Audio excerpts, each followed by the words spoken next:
مبروك طبعا للمنتخب المغربي الشقيق حصوله على بطولة كأس العرب بقيادة طارق السكتيوي. توقعنا أن البطولة تكون مغربية بالأساس منذ المباراة الأولى في هذه البطولة. الأردن يقول لك الآن هاتوا المغربي هاتوا. أيوة برضه هاتوا المغرب. 3 غيركم قالوها وركبوا الطيارة قبل كده. ما بتحرموش يا جماعة، ما بتحرموش. الأردن يقول لك الآن هاتوا المغربي هاتوا. هيجي المغربي ويشوف أسامة الطنان. الله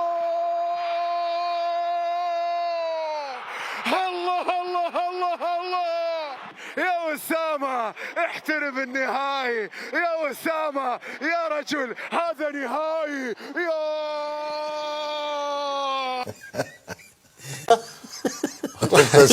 اللي يتمنى هو اللي خسر. اللي يتمنى هو خسر.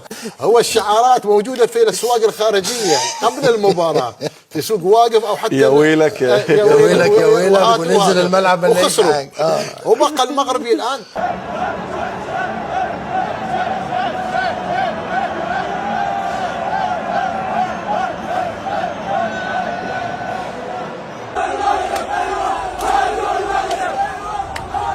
ايش بيك يا اخويا؟ والله المغرب سكتنا. خرج المنتخب الاماراتي نقول له هردلك منتخبنا، خرج المنتخب السعودي هردلك، القطر، كل المنتخبات ما في زعل، ولكن في بعض الناس تزعل وما ترضى ان منتخب بلدها انه يخرج. اخذتوا الحكم، اشتريتوا الحكم، كنا افضل، هذا كلام ما ينقال، وهذا كلام عار من الصحه بالاساس. منتخب ضعيف فنيا ما يودي، هذه الحقيقة.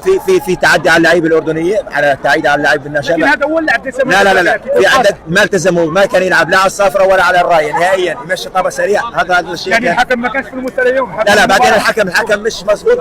قلت لي انضربتم اليوم. اكيد انضربنا، لكن ما شفت ضرب. هي لعبه رابح وخسران، ولكن في ظلم. احنا بهاللعب نضيف وفقط لا غير. يعني بتشوف الحكم ما كانش في المستوى اليوم؟ لا مش بالمستوى المطلوب صراحه. عجبتك المباراة؟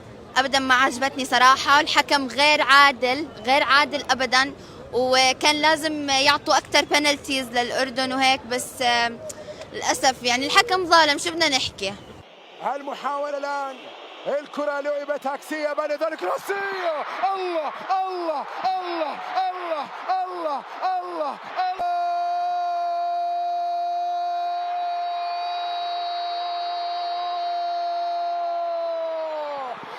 الأسود تعود. المغرب لعبت عالية، تتهيأ رأسية، يا حمد الله يا حمد الله.